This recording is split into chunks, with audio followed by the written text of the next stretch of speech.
So those of you who are still trying to come to terms like how feminine am I, how masculine am I, that's therapy.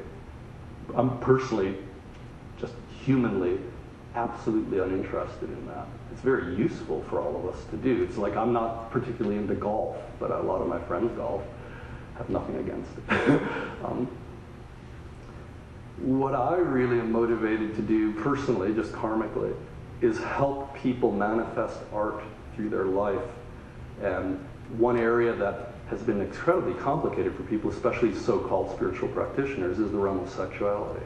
So let's frame this in how do we make our sexuality into an art that we offer in everyday life? Do you understand that difference? I mean, how do I take whatever I am sexually, just who I am as a sexual being at every dimension, and then offer that as art in my intimacy, but perhaps even in everyday life? If that's not your motivation, then whatever I say is not going to work for you or fit for you or apply to you.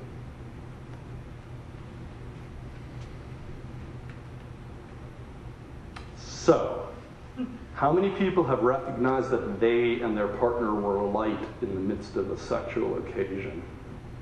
Raise your hand if you went, wow, I'm light, they're light. Not verbally, but okay, good, most of you.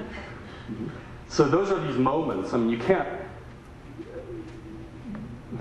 And how many people during sex felt a kind of, not necessarily just the instantaneous and spontaneous recognition of what is, but also the skillful working out of that light through the body? Because you could recognize your light and still have you could be like Ramana Maharshi or something, who, as far as I know, didn't have sex or hardly had minimal bodily inhabitants or something.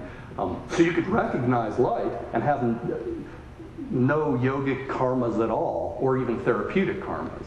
So you could recognize light, be totally dysfunctional, which Ramana Maharshi was. I mean, if he was in the United States, he'd be in an institution, as far as I know. I mean, I didn't know him personally, of course, but apparently he just sat there, and before people were feeding him in the basement of the temple, that's pretty dysfunctional. Any of you who were found, like, under a bridge,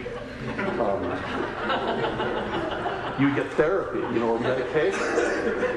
I'm not trying to diss Ramana Maharshi, who I respect greatly. I just want to be clear that he was in an Indian culture that accounted for dysfunction and took care of it so that people who were alive as light but were absolutely dysfunctional could still exist in the culture. So therapy is, we could go into this, I don't want to be too theoretical today, but therapy is defined by the culture, what's dysfunctional in the culture. Ramana Maharshi didn't need therapy in the India he was in. He would here if he wanted to fit in. If he wanted to fit in. He wouldn't want to. But so you could be recognizing that you're light and totally inept. I mean, let's keep it all sexual since y'all seem to have it up for that. You could be impotent and frigid and enlightened. I mean, kind of speak in the colloquial. You could recognize that you're God and have no capacity to have sex whatsoever. You could recognize you're God and have sex that's totally dysfunctional at the therapeutic level, mommy, mommy, mommy, or something.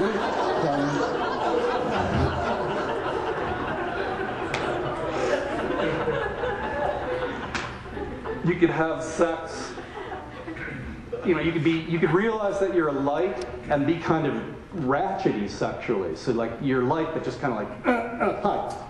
I mean, or have no relationship to sex at all, recognizing that you're light.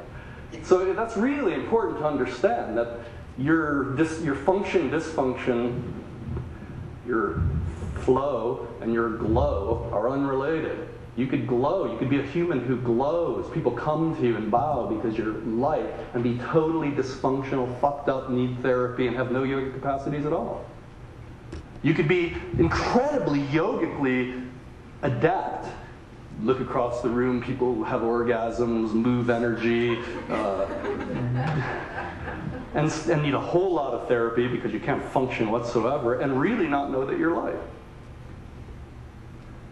And you could be totally functional therapeutically. You could be integrated in culture, happy, healthy, able to communicate interpersonally, not project too much, not be too much transfer and stuff, all the psychological things. You're going to be aware of all that, and have no yoga capacity and not know your life.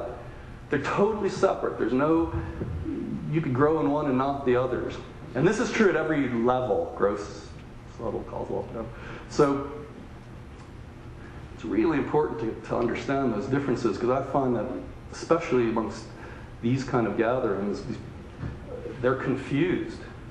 And you tend to mix like therapeutic modality with art, the artistic endeavor. Now, is that useful? Certainly. I mean, as a human being, do the therapy you need to do the art you need to do. You will grow as a human being thereby. But think of the greatest art you know. How fucked up are those people?